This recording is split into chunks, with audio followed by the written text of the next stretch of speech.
Hey YouTubers, and welcome back to another Dragon Ball Super discussion video. Today we're going to be talking about the Dragon Ball movie, Dragon Ball Super movie. We're not really sure whether it's going to have a Dragon Ball Super in the title, but it is a Dragon Ball movie coming in 2018. We don't really know a whole lot about it right now, but we're going to talk about what I believe is going to be the main problem with this movie, its mythology, and what it's going to be trying to tell us in the future of Dragon Ball Super. And today, joining me is once again Mark Stevenson, Eminem, back together. Man, how have you been? Say hello to everyone listening. Hey everyone, it's great to be back here. Eminem for the win, as always. Hope you enjoy this discussion. I can't decide if I'm hyped for this film or not. We don't know enough about it, so please leave your thoughts in the comment section what you think about this movie. It'd be great to hear some feedback. No, I completely agree. Guys, what are your thoughts on it just initially as you listen to us? Go down to the comment section below and tell us that stuff.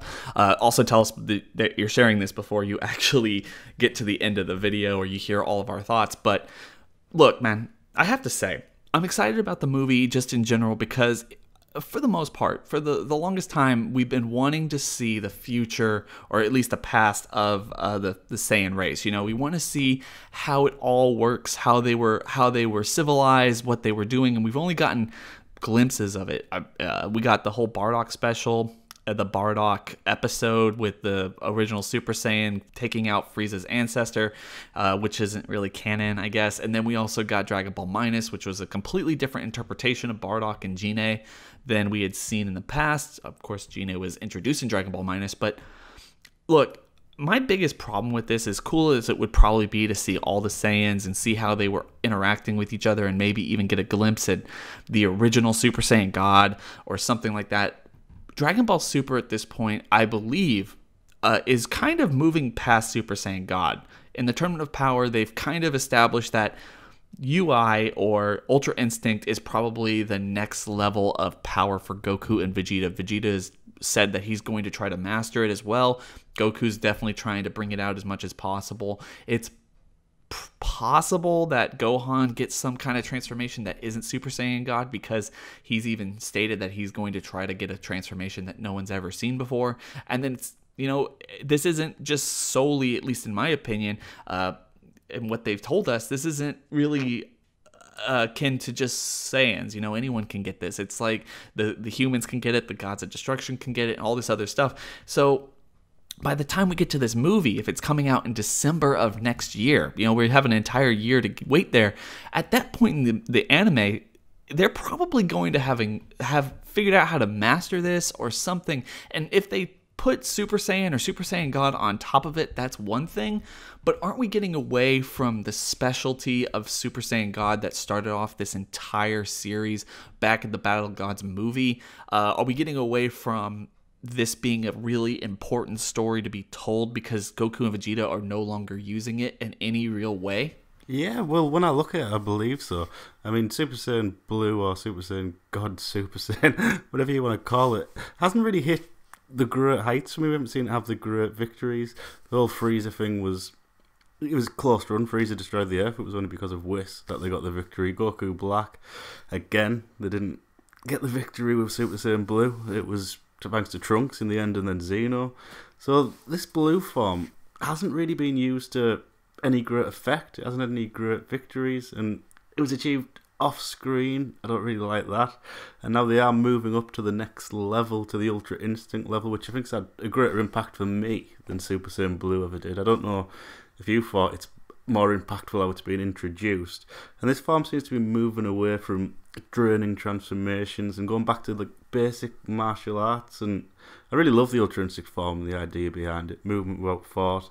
And it's definitely a level above Super Saiyan God, a lot above Super Saiyan God in my opinion. I don't know if you can put a transformation on top of it. I mean, that would just be a Saiyan specific thing, because as you've said, anybody can use it. So by the time we get to next year, even Master Roshi will probably be cracking out the Ultra Instinct, I would actually really like to see that, just as even just a joke situation. With the music too, with Master Roshi, maybe avoiding women's slaps as they try to get it. Like, that would be great.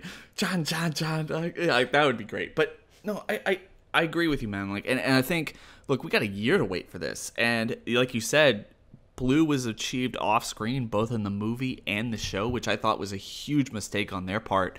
And it really hasn't done a lot. You're absolutely right with that. They haven't won a single battle just because they were able to have this transformation.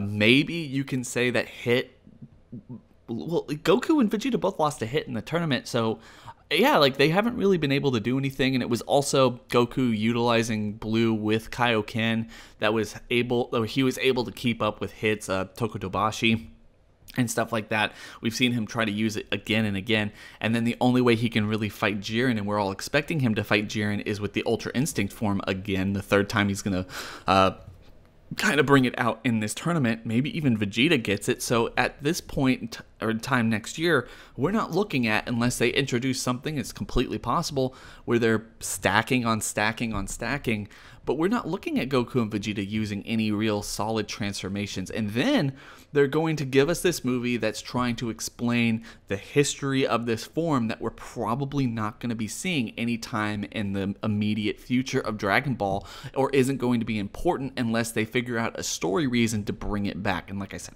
I can only think of, and maybe they're smarter than me. I mean, these guys are paid to sit down. Toriyama, Toritaro, everybody in Toei is paid literally to sit down and try to figure out cool ways to throw back all of our favorite things from Dragon Ball Z in this new series, give us awesome transformation, awesome fights, and all these other things.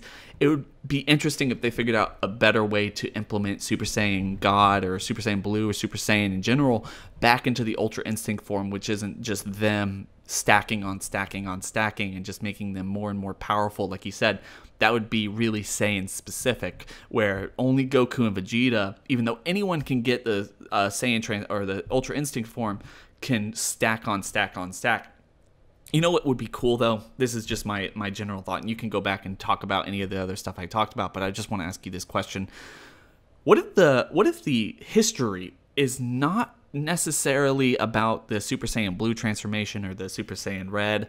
It's about whatever Gohan's talking about, because they have hinted that Gohan wants to get a form that no one has ever seen before, and it's becoming more and more likely that Gohan's not going to get that form in the Tournament of Power, but this is definitely a return to form with him. The last couple episodes have been pretty awesome, and I can't wait to see more from him. Maybe they will subtly, over the next year, be building up a story for Gohan to actually get the form that he's talking about, and then when we have the movie, there's this realization that what Goku and Vegeta have been using is an incomplete form, and Gohan is going to be the true successor to Yamoshi or something else like that. So it does have some relevance outside of UI and Red and Blue and all the other things like that. What are your thoughts on that?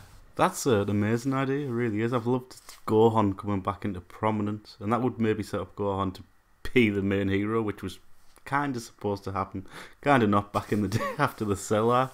So I would love to see that. A way I could see it working is Goku struggles to achieve Ultra Instinct because he can't break his shell anymore. They've said that breaking his shell is becoming harder and harder, so maybe after the tournament Ultra Instinct is unachievable, and he kind of brings Ultra Instinct into the blue form to keep the blue form relevant for the movie. I would like that. That would work. And my main worries about this movie is if it's just set in the past. I don't really like it as much as I like seeing the characters we know and love involved. That's why Resurrection F worked for me, because we had all the cast involved battling on Earth. I like my movies to be on Earth, and I like to see the characters I care about involved. If it's set in the past, I kind of would like to see two stories told. One in the present time, one in the past, that somehow affect each other.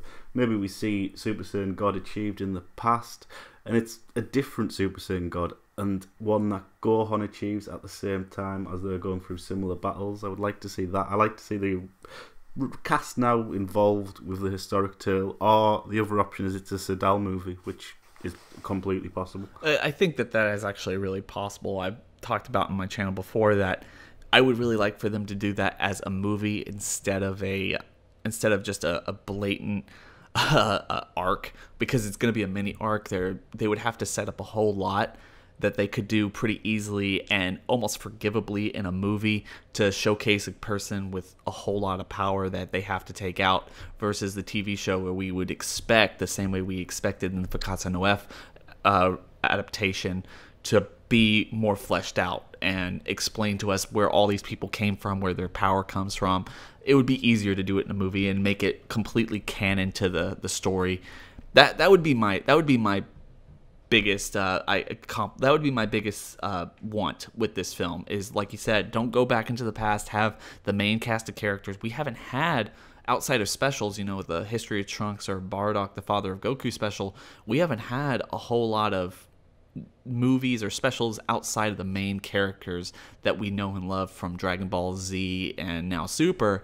And it would be kind of jarring to see an entire big budget spectacular movie dealing with people other than Goku and everyone else like that. In fact, the only way I can see it happening is having them, I guess, resemble Goku, resemble Vegeta, and have somewhat of the same personalities as the main cast of characters. But isn't that somewhat of a waste when you can just bring in the people that we know and love throughout the entire series? Yeah, I would not like that at all. I think that might actually be a complete flop of a film if they just try and give us another Goku. There's only one Goku, and I think when people use him differently or try and make a character like him, you just kind of, it doesn't feel the same, does it? It's just, yeah, I don't think that would be a hit if they did it like that. They've got to involve it somehow. I really hope they don't do the same with, like they did with Resurrection F and the Battle of Gods. I hope they don't do it in the anime and in the film. I really do hope that it's completely away from Super, because we've had enough of Super movies and anime take on it. They have to keep it separate for me and just have it as its own thing. Like, the movie is generally not canon. I don't mind it being not canon in a way, even if it tells its own story. I don't want to see a rehash of the anime a year later. See, that's the only reason I would really like it set in the past, is because it would be canon to the whole story, because it doesn't have to deal with Goku and Vegeta and everyone else from Universe 7. And outside of that, unless you go to Planet Sadal in Universe 6, then you don't really have the ability to say that, yeah, this is like kind of not canon, or this is canon, but it doesn't really happen in the anime, and we're not going to adapt it in that sense. But yeah, I completely agree with you. It's just, there's so much on the table right now, and they've told us so very little about it. We're just gonna have to wait for the first teaser, the first tagline they gave us, and we're gonna have to speculate from there. But like I said, that's kind of my biggest worry, is going back to Super Saiyan Blue, Super Saiyan Red, and trying to make that form relevant again when it wasn't really relevant. You made a very good point. It hasn't been really relevant. It hasn't done much in order to win or make a huge impact in any given arc. It's more so just seeing how Goku and Vegeta go about fighting the people that they're fighting in any given situation. They don't use it to win. It's not used as a dramatic show-stopping event like Super Saiyan 3 even was, even though that was achieved off-screen. And by that time, Ultra Instinct with Goku and Vegeta is going to be so probably their ultimate form, and we're going to be getting so close to the ending of Dragon Ball Z that transformation that we started this entire series off with is going to feel old and not really need to have that explanation, because it's not really useful anymore, and it's not going to be the basis of their power. So really, that's my biggest gripe. Do you have any last thoughts on this before we get out of here? Yeah, well, just speaking about transformations, no transformation has really achieved anything since Super Saiyan 2. Super Saiyan 3 come along off screen. It was a great transformation to watch, but it got no wins either. Super Saiyan God, Super Saiyan Blue, same impact, and they actually use the Super Saiyan form a lot more than they seem to use those forms. So they've really gone down since Super Saiyan 1 and Super Saiyan 2 for me, these transformations. Super Saiyan 1, the first transformation, was epic with Goku against Frieza.